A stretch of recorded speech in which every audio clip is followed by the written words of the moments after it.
Escuchemos el mensaje del presidente constitucional de los Estados Unidos mexicanos, licenciado Andrés Manuel López Obrador.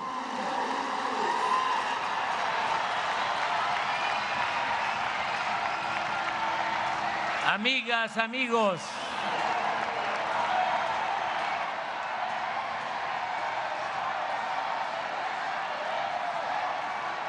este es un acto de conmemoración de la expropiación petrolera y es un acto nacional. Aquí participan habitantes de Aguascalientes, de Baja California, de Baja California Sur, de Campeche, de Chiapas,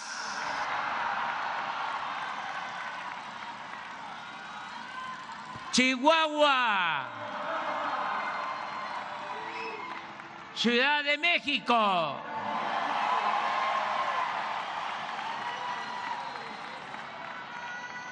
Coahuila, Colima, Durango, Estado de México,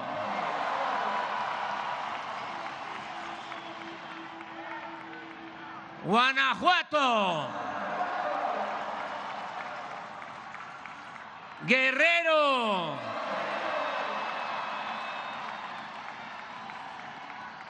Hidalgo,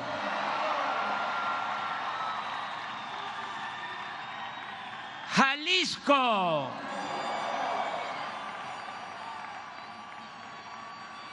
Michoacán,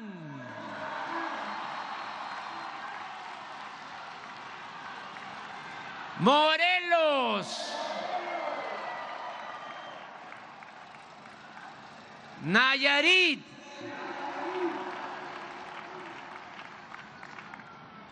Nuevo León,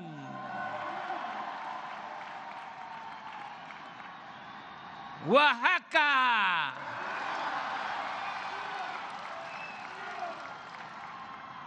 Puebla,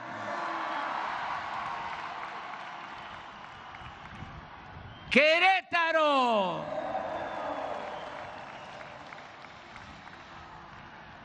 Quintana Roo, San Luis Potosí, Sinaloa, Sonora, Tabasco,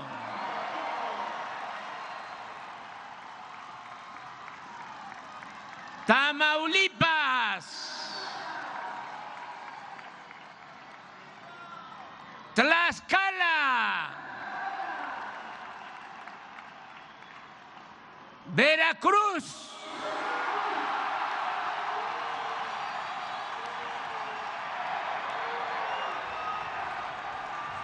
Yucatán,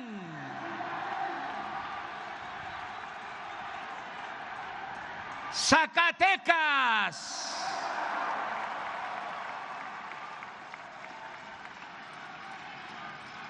¡Viva México!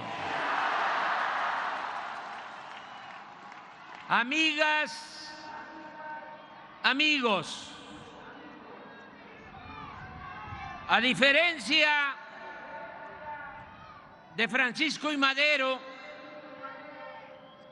quien para consumar su bello ideal democrático no pudo o no consideró indispensable reforzar sus vínculos con el pueblo, en especial con los campesinos zapatistas, el general Lázaro Cárdenas no dudó en apoyarse en los de abajo para hacer realidad su transformación.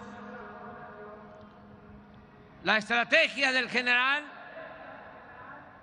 puede resumirse en 3 importantes y consecutivas acciones. Primero, entregó la tierra a los campesinos y ayudó a los obreros. Luego, impulsó su organización y finalmente, con esa base social, pudo llevar a cabo la expropiación del petróleo y otros bienes de la nación que Porfirio Díaz había entregado a particulares, fundamentalmente a extranjeros. En la estrategia cardenista, lo primero fue la atención a las demandas económicas y sociales de campesinos y obreros. El presidente sabía que la única manera de contar con el pueblo era actuar decididamente en favor de sus causas. En consecuencia, desde el inicio de su gobierno se puso en marcha el reparto agrario. Los campesinos se movilizaron en todo el país solicitando que se les dotara de tierras mediante la expropiación de latifundios o por la vía de la titulación de terrenos nacionales. En poco tiempo, la entrega de las tierras a los campesinos transformó la estructura agraria existente. La trascendencia revolucionaria del reparto agrario cardenista puede medirse con un relevante dato. En los primeros 3 años de su gobierno se entregaron 9.764.000 hectáreas a 565.216 campesinos, lo que superó con mucho la cantidad de tierras repartidas desde la Revolución. Al finalizar el sexenio, se habían constituido 10.651 ejidos, con un total de 18.052.000 hectáreas en beneficio de más de 1 millón de familias indígenas, de peones y de jornaleros del medio rural. Es indudable que los campesinos vieron en Cárdenas a un fiel representante de la causa revolucionaria.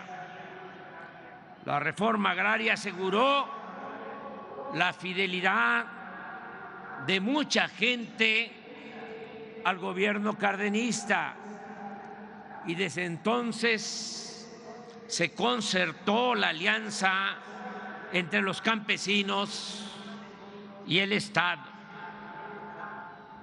Por otra parte, durante el cardenismo, los obreros sintieron garantizados sus derechos laborales. Con estricto apego a la ley, Cárdenas respetó la lucha económica de trabajadores por mejores salarios y por mejores condiciones laborales. Su acción en este terreno consistió en hacer realidad la letra del artículo 123 de la Constitución. Desde el inicio de su gobierno, el movimiento obrero comenzó a desplegar una intensa actividad orientada a conquistar sus reivindicaciones. Incluso se pudo ejercer con plena libertad el derecho de huelga. Para mediados del sexenio, campesinos y obreros identificaban a Cárdenas como el defensor de sus intereses. La primera parte de la estrategia cardenista había resultado favorable. El acercamiento y la solidaridad del presidente con los grupos sociales más desprotegidos produjo el apoyo, la adhesión de las mayorías a la política gubernamental. La organización política de obreros y campesinos, como segundo eslabón de la estrategia cardenista, se desarrolló también con intensidad y entusiasmo. Primero, se integraron la mayor parte de los sindicatos nacionales. La Confederación de Trabajadores de México, la CTM, se constituyó el 24 de febrero de 1936. Aunque la Declaración de Principios de la organización establecía, cito textualmente, que el proletariado de México luchará fundamentalmente por la total abolición del régimen capitalista, sus dirigentes aceptaron la propuesta del presidente y coincidieron en la necesidad de alcanzar primero la liberación política y económica del país. Bajo estos principios, el movimiento obrero apoyó decididamente al gobierno en su lucha por la soberanía nacional. Por su parte, desde el 9 de julio de 1935, el presidente Cárdenas recomendó iniciar la organización de los campesinos de México. Con ese propósito se crearon las ligas de comunidades agrarias en todos los estados del país y la integración de ellas con los sindicatos de asalariados rurales dio como resultado la constitución de la Confederación Nacional Campesina, la CNC. La organización y movilización política de las masas permitió avanzar en el propósito de hacer valer la independencia económica de nuestro país. Y así fue que con la expropiación de las empresas petroleras se empezaron a devolver bienes nacionales y recursos que desde el porfiriato se encontraban en manos de extranjeros.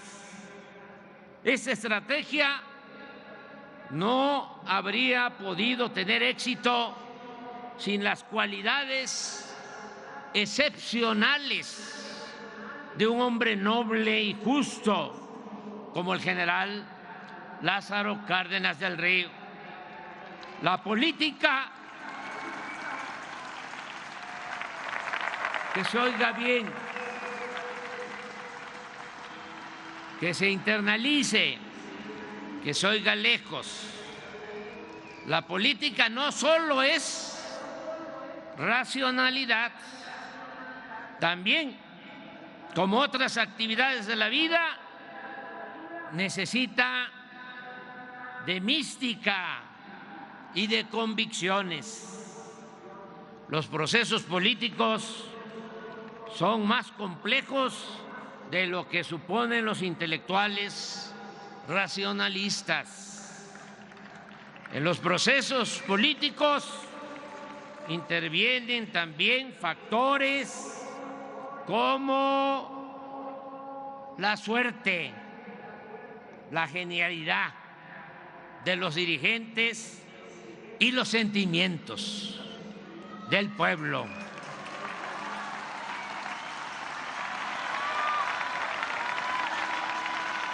El general Cárdenas, a diferencia de políticos arribistas o de la élite, profesaba un sincero y profundo amor al pueblo. Así como no hay nadie con la vocación democrática de Madero, tampoco ha existido en México un presidente tan cercano a los humildes como el general Cárdenas, ni tan convencido de la causa de la justicia social. Por ejemplo, ya siendo presidente, ya en el poder, en 1935, escribió en sus apuntes lo siguiente: acabar con las miserias que sufren las gentes está por encima de todos los intereses. Y sostenía: viviendo junto a las necesidades y angustias del pueblo, se encontrará con facilidad el camino para remediarlas, aunque también confesaba con sabias y tristes palabras que había podido conocer el verdadero fondo moral de muchos servidores públicos al observar en sus semblantes el disgusto que les causa la demanda de auxilio o de justicia de las gentes pobres. Entonces pienso más, se lamentaba, en la tragedia interminable de nuestro propio pueblo. Para los jóvenes que quieren dedicarse al noble oficio de la política, lo principal es el amor al pueblo.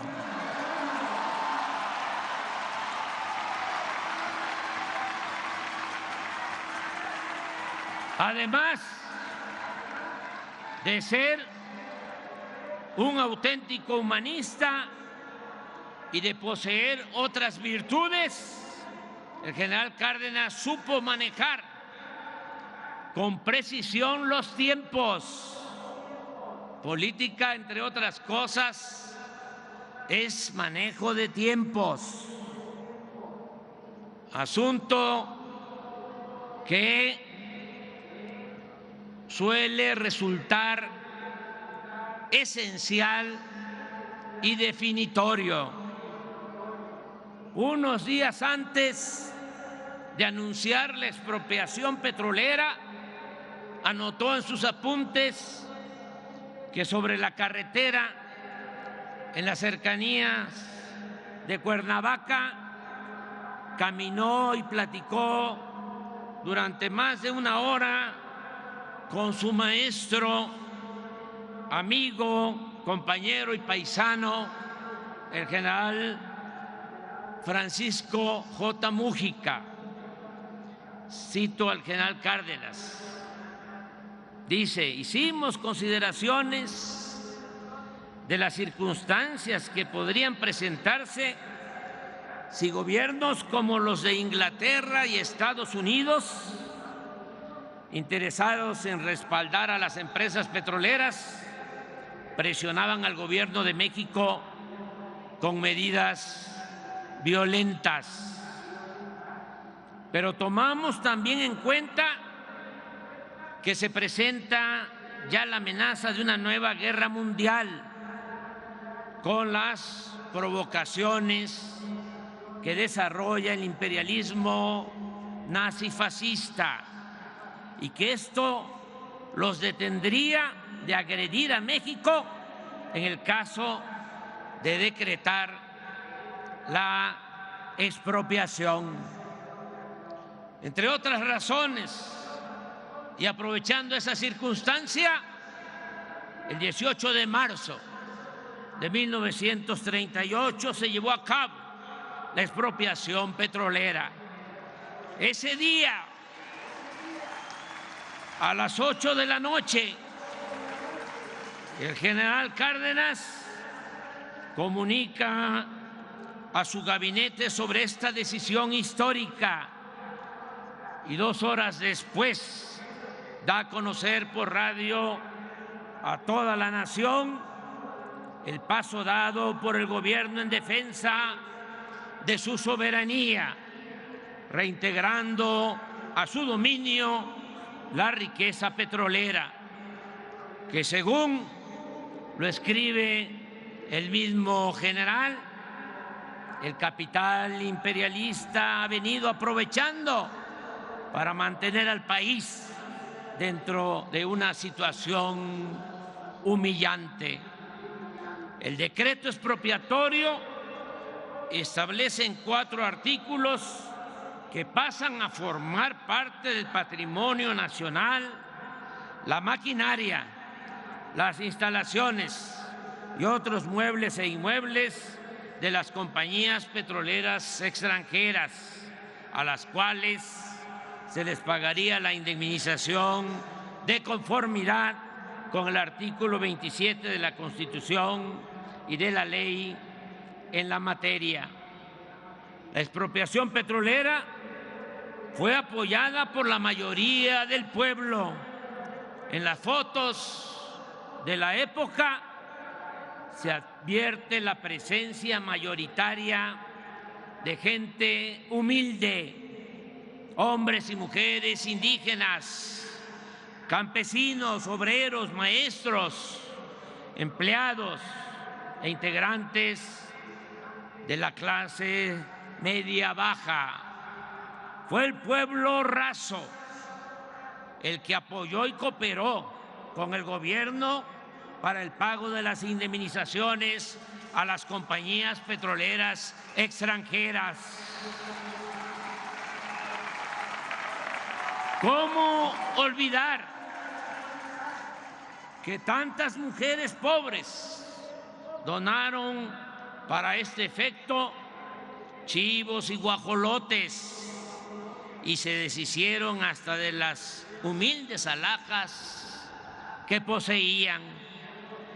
Por esos días, desde la ciudad de Oakland, California, el trabajador migrante Cástulo Prado compuso la letra y la música del corrido del petróleo y se lo envió al presidente con la instrucción de que el gobierno destinara las posibles regalías de la obra al pago de las indemnizaciones.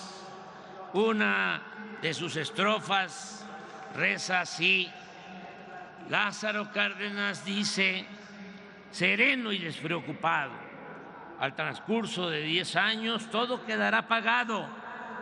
Tengo un pueblo mexicano que no me queda ni duda, desde el más niño al más viejo, todos me ofrecen su ayuda. En la mujer mexicana hay patriotismo y orgullo, se deshace de sus joyas para ofrecerlas al cuño.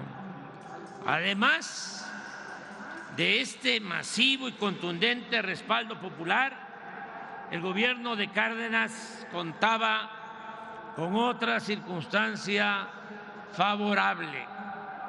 En ese tiempo gobernaba Estados Unidos Franklin Delano Roosevelt, un gran estadista, uno de los mejores presidentes que ha tenido ese país en toda su historia.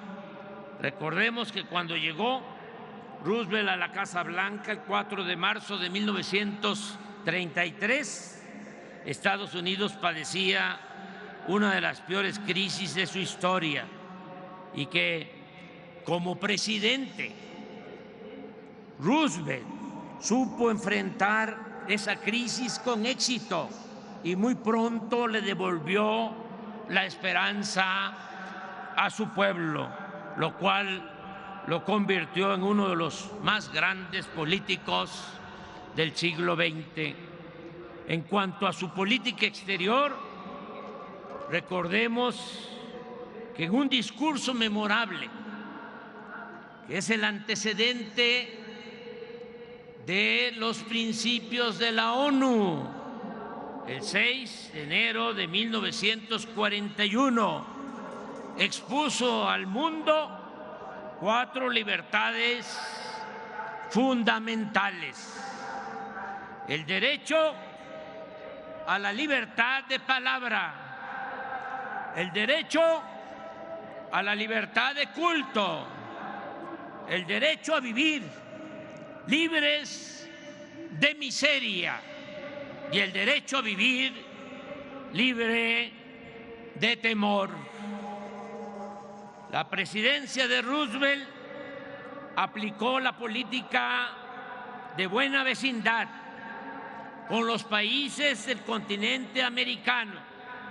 En ese entonces se definieron los principios de cooperación económica y política.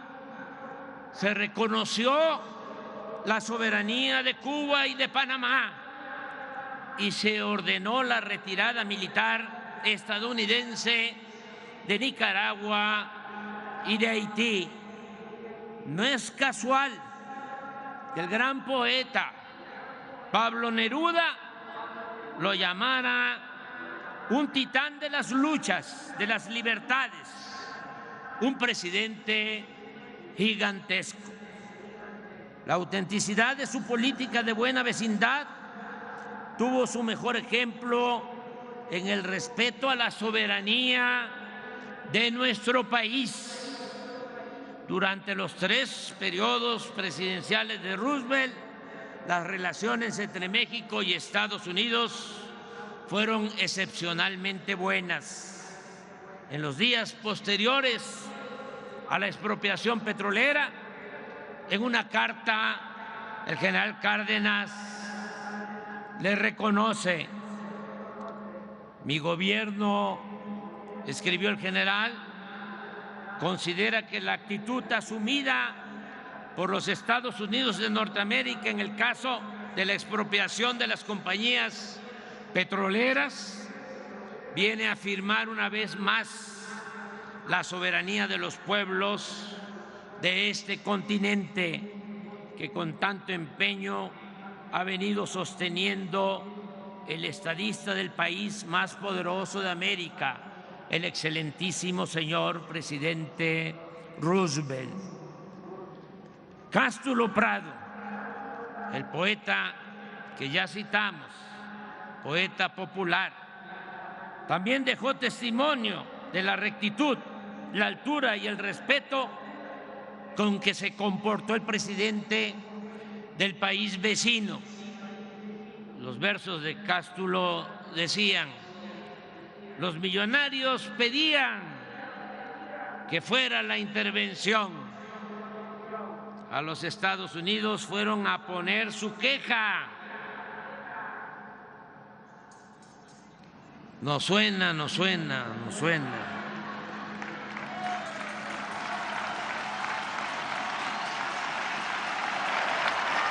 A los Estados Unidos fueron a poner su queja para que de allí vinieran a proteger sus empresas. Roosevelt les dice: señores, yo aquí nada puedo hacer. El gobierno mexicano ha cumplido su deber.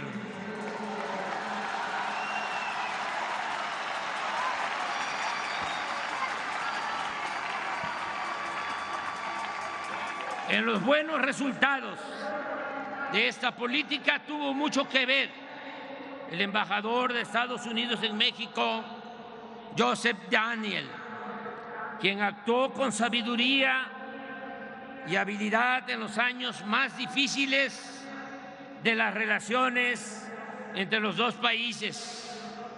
Su postura acerca del conflicto petrolero se resume cuando sostiene que el presidente Cárdenas tenía razón al promover que la riqueza del subsuelo se convirtiera en parte de la economía mexicana y que la crisis petrolera se debía a la negativa sistemática de las empresas extranjeras a modificar su visión, pues consideran, señalaba Daniel, que los mexicanos nacieron para enriquecer a extranjeros y que Dios puso importantes recursos naturales en el subsuelo de México para aumentar las fortunas que se encuentran en los cofres de los explotadores y concesionarios.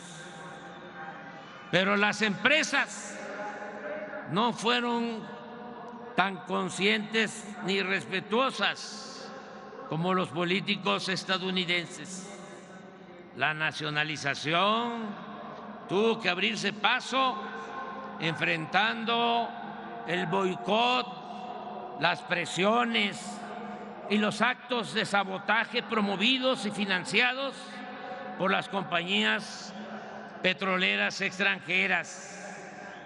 En nuestro país, la expropiación petrolera causó entre una minoría un profundo malestar, sobre todo entre los ricos de la época, en sectores de clase media y en la mayoría de los medios de comunicación. Es interesante, y esta es una lección, destacar que históricamente la derecha siempre se reagrupa cuando se pretende llevar a cabo un cambio democrático y se torna de plano intolerante y hasta violenta cuando se trata de reivindicaciones sociales a favor del pueblo y del dominio de la nación. Recordemos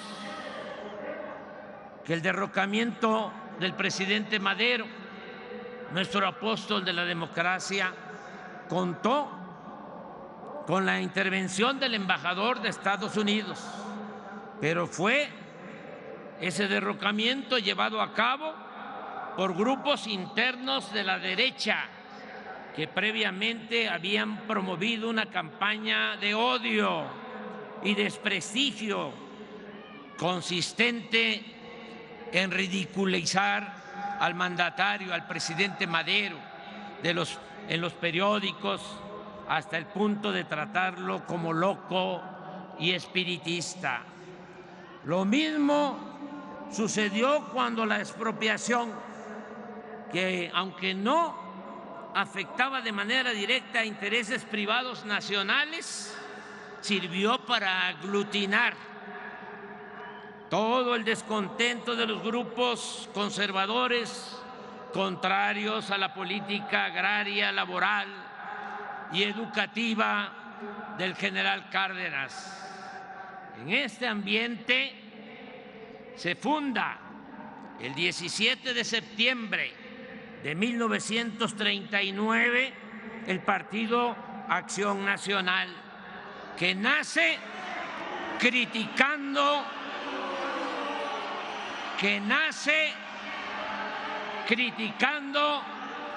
la expropiación petrolera. Digo esto aquí en el Zócalo porque no estoy mintiendo, estoy hablando con la verdad.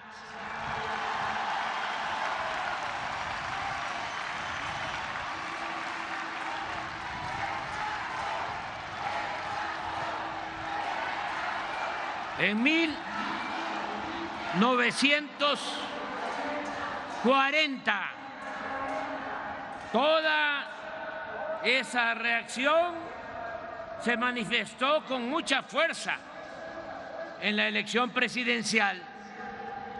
Era tal la oposición de derecha que el general Cárdenas tuvo que actuar con cautela y posiblemente eso influyó para que apoyara la candidatura de Manuel Ávila Camacho y no la del general Francisco J. Múgica, con quien tenía más afinidad ideológica y el cual representaba una mayor certeza de continuidad y profundizar la política social y nacionalista. Siempre se ha hablado de que el general no optó por Múgica ante el riesgo de una intervención extranjera. Sin embargo, como hemos visto, en ese entonces gobernaba Roosevelt, que había demostrado su respeto a la soberanía nacional y que estaba por estallar la Segunda Guerra Mundial, situación que contribuía a disipar la amenaza de una intervención estadounidense.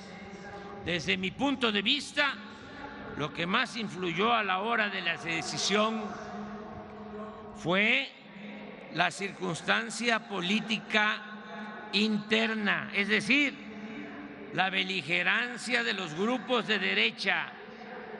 Recuérdese que aún optando por la candidatura de Manuel Ávila Camacho, que sostenía posturas moderadas, de todas maneras, la elección presidencial fue complicada y violenta.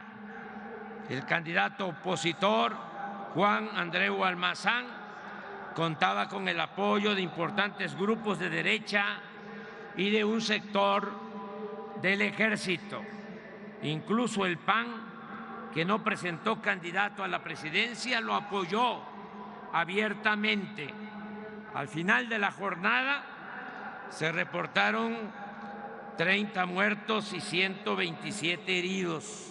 Sin embargo, poco después Almazán claudicó y sus partidarios, empresarios y políticos de derecha se entendieron y pactaron por concesiones y prebendas con el nuevo gobierno de Ávila Camacho. A partir de entonces empezó a abandonarse el auténtico ideal revolucionario y las acciones en beneficio del pueblo, aunque debe admitirse que esa alianza entre el poder político y el poder económico tal vez evitó la guerra civil y mantuvo la paz social. Si con Porfirio Díaz imperaba la paz de los sepulcros, luego del gobierno del presidente Cárdenas se instauró la paz de las componendas y de la corrupción. En esta breve historia hay enseñanzas mayores. La principal es que solo con el pueblo, solo con el apoyo de las mayorías, se puede llevar a cabo una transformación popular para hacer valer la justicia y enfrentar a los reaccionarios que se oponen a perder privilegios.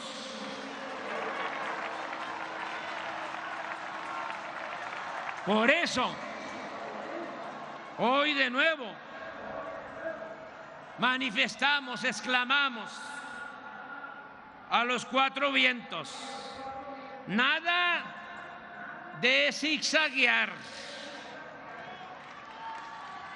Sigamos anclados en nuestros principios. Reafirmemos la decisión y el rumbo que hemos tomado desde que inició el gobierno. No a las medias tintas. No aceptaremos nunca que en México se imponga una minoría a costa de la humillación y el empobrecimiento de las mayorías.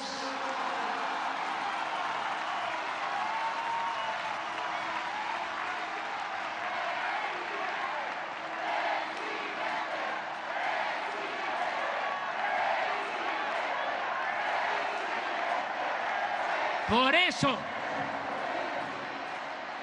en nuestro mandato se combate la corrupción. Existe un gobierno austero, sin lujos, y todo lo ahorrado se destina a financiar los programas de bienestar como la pensión a los adultos mayores, el apoyo a las personas con discapacidad, a madres solteras, a campesinos y pescadores, becas a estudiantes de familias pobres, internet para todos, programas de mejoramiento y construcción de vivienda, créditos a la palabra, fertilizantes y precios de garantía para los pequeños productores del país, el Banco del Bienestar, el impulso a la educación y a la salud pública, universal y gratuita. Este año, más de 25 millones de personas recibirán apoyos directos que suman 600,000 millones de pesos. En otras palabras, de 35 millones de hogares que hay en el país, ya en el 71% llega al menos uno de los programas para el bienestar.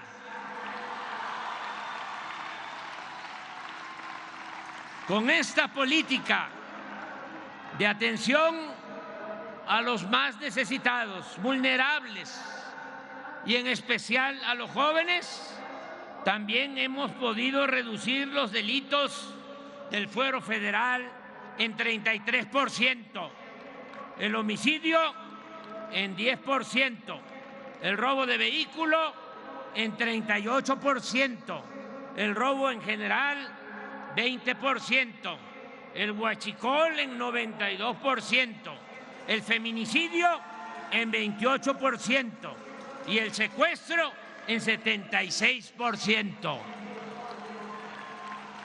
Asimismo, los ahorros por no permitir la corrupción ni los derroches presupuestales nos han permitido evitar más deuda. No hemos solicitado deuda adicional desde que estamos en el gobierno. Y al mismo tiempo, sin aumentar en términos reales la deuda pública, no han aumentado, no se han incrementado los impuestos. No ha aumentado el precio de las gasolinas, ni del diésel, el gas y la luz. Inclusive ha habido una disminución en el precio de estos energéticos.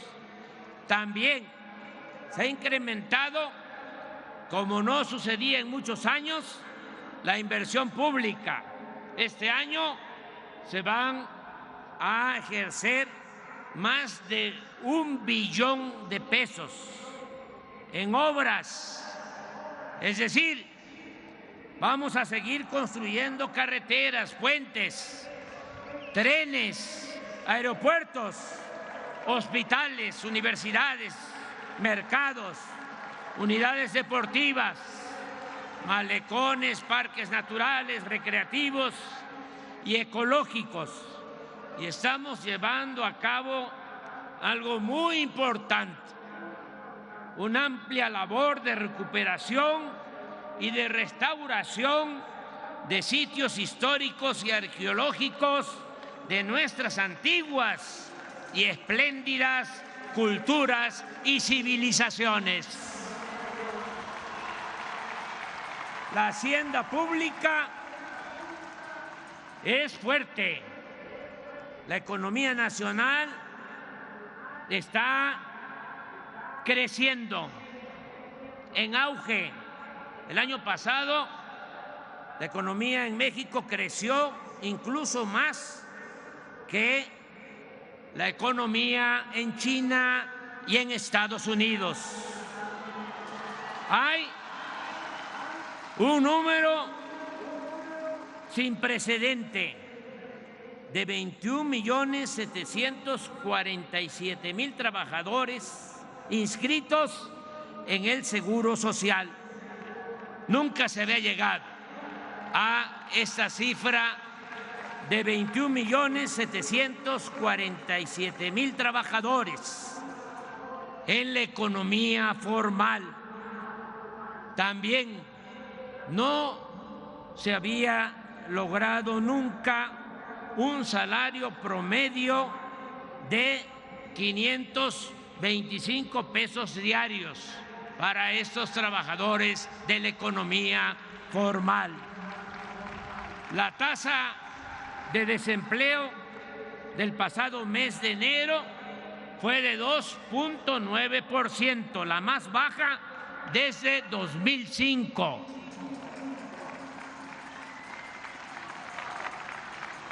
Estamos haciendo obras. Aquí mismo se está rehabilitando la línea que se fracturó del metro. Se están, desde luego, construyendo los trenes Toluca, Ciudad de México, el Tren Maya, el transísmico y muchas obras, muchas. ¿Qué está pasando? De que logramos, después de muchos años, que en Estados Unidos ofrecieran visas temporales de trabajo. Ya Canadá lo hacía y Estados Unidos no aceptaba. Ahora, con el cambio, el presidente Biden se logró, pero se están llevando a obreros calificados, a fierreros, se están llevando a soldadores que nos hacen falta aquí para las obras. Ya vamos a hacer una pequeña modificación porque primero es México y luego el extranjero. Pero esto demuestra cómo está la demanda de empleos en el país.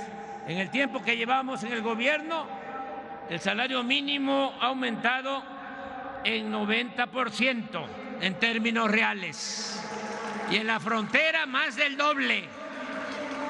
¿Se acuerdan lo que decían los tecnócratas mentirosos de que si aumentaba el salario iba a haber inflación? Puro cuento. Eso no es cierto.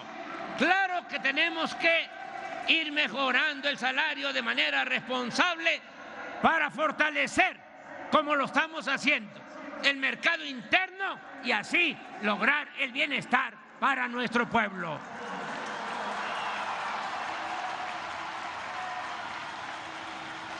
La bolsa de valores, las utilidades de las empresas y los bancos registran buenas ganancias. Las reservas del Banco de México se han incrementado en 15%, 200,000 millones de dólares de reservas del Banco de México. La inversión extranjera ha escalado a cifras antes no vistas. Lo mismo ha ocurrido con las remesas de nuestros paisanos migrantes. Muchas gracias paisanas, paisanos. El año pasado, esas remesas casi llegan a 60,000 millones de dólares.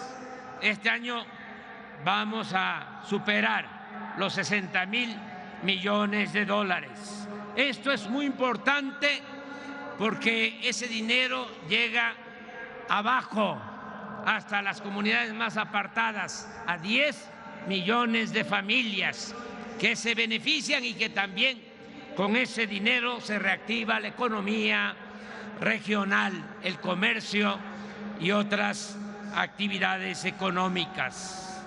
También es importante subrayarlo, el peso es la moneda que más se ha apreciado en el mundo con relación al dólar. Esto no sucedía desde hace más de 50 años. También hemos orientado nuestros recursos y esfuerzos para alcanzar la autosuficiencia alimentaria y la autosuficiencia energética. En esto último, como aquí informó la secretaria de Energía y el director de Pemex, podemos asegurar que se está garantizando la soberanía petrolera. El año próximo no vamos a comprar gasolina, ni diésel, ni otros petrolíferos en el extranjero. Vamos a procesar toda nuestra materia prima.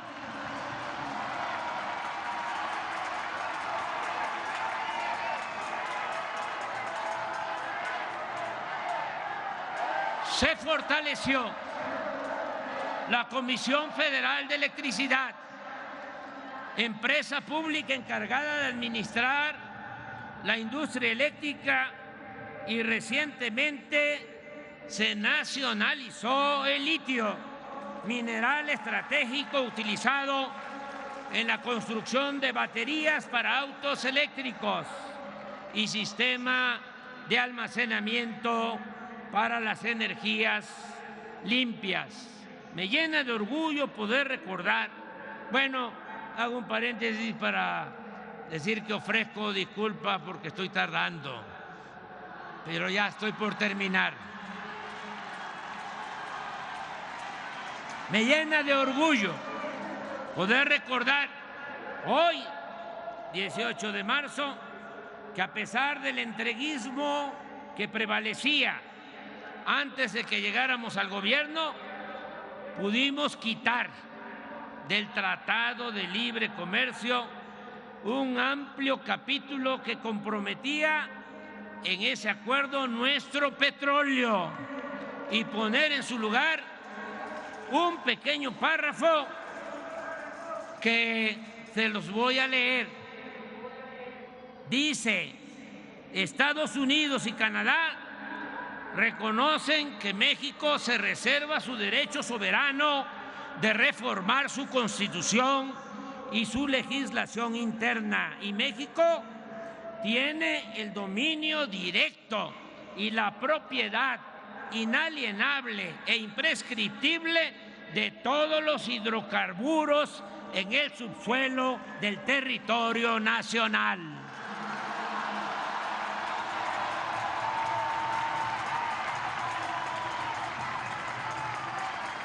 Amigas y amigos, estoy convencido de que seguiremos contando con el apoyo del pueblo para consolidar la primera etapa en la transformación de nuestro país. También estoy convencido que cualquiera de los aspirantes que resulte triunfador en la encuesta para elegir al candidato de nuestro movimiento aplicará la misma política en favor del pueblo y en favor de la nación.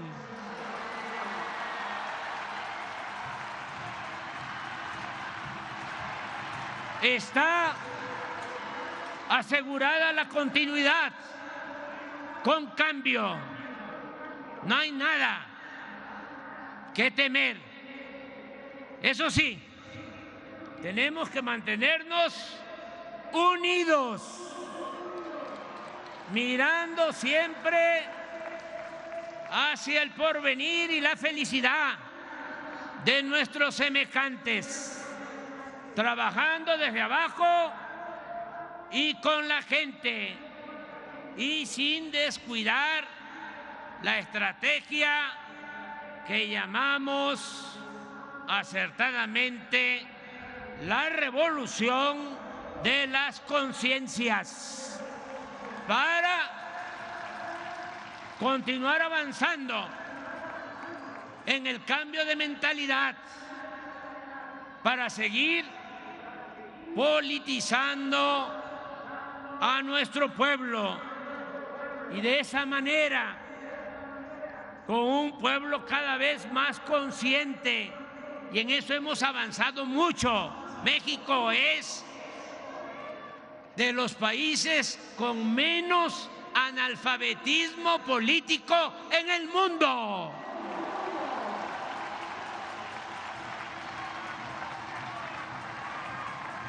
Con esa conciencia vamos a seguir, con esa conciencia colectiva, vamos a seguir contrarrestando la guerra sucia, las campañas de calumnias y los intentos de manipulación que seguirán llevando a cabo, porque no les queda de otra, nuestros adversarios y sus medios de información vendidos, alquilados o en manos de los miembros del bloque conservador y corrupto. Pero al mismo tiempo debemos tener fe en la sabiduría y en la lealtad del pueblo. El pueblo no traiciona. Recordemos que el triunfo de la reacción, como decía Juárez, es moralmente imposible. Estamos constatando que la idea y la práctica de exaltar el humanismo mexicano es eléctrica y está llegando a la conciencia de millones de personas. En eso baso mi optimismo, y aún cuando en política es más peligroso subestimar la fuerza de los adversarios que sobreestimarla, sostengo que hagan lo que hagan, no regresarán al poder los oligarcas.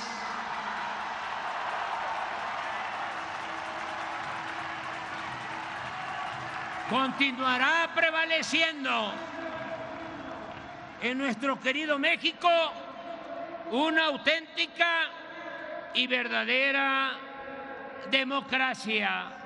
Amigas, amigos, no puedo dejar de mencionar que en los últimos días algunos legisladores de Estados Unidos, acostumbrados a ver la paja en el ojo ajeno y no la viga en el propio,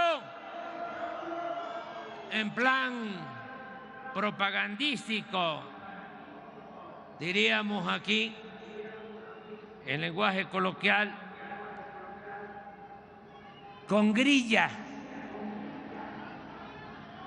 y con fines electoreros, politiqueros, sostuvieron que si no deteníamos el tráfico de fentanilo hacia la frontera norte, ellos iban a proponer al Congreso de su país que ocuparan soldados norteamericanos en nuestro territorio para enfrentar a la delincuencia organizada. Primero, quiero dejar de manifiesto que ya no es el tiempo de Calderón ni de García Luna.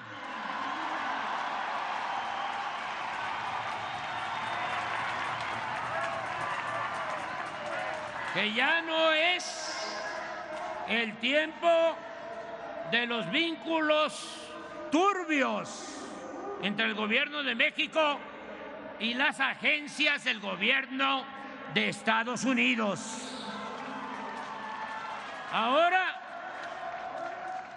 no hay simulación. De verdad se combate a la delincuencia organizada y de cuello blanco, porque no hay corrupción, no hay impunidad, ni existen relaciones de complicidad con nadie. Pero lo más importante es que desde aquí, desde este Zócalo, corazón político y cultural de México, le recordamos a esos políticos hipócritas e irresponsables que México es un país independiente y libre, no una colonia ni un protectorado de Estados Unidos.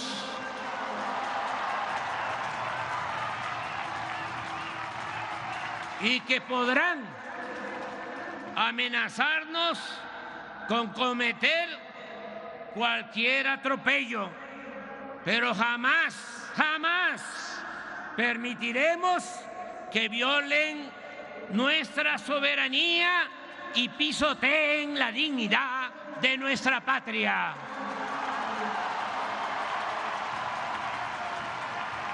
Cooperación, sí. Sometimiento, no. Intervencionismo, no. Oligarquía, corrupción, clasismo, racismo, libertad, democracia, honestidad, justicia social, igualdad, soberanía. ¡Viva la expropiación petrolera! ¡Vivan los trabajadores y técnicos de antes y de ahora de la industria petrolera nacional! ¡Viva el general Lázaro Cárdenas del Río! ¡Viva México! ¡Viva México! ¡Viva México!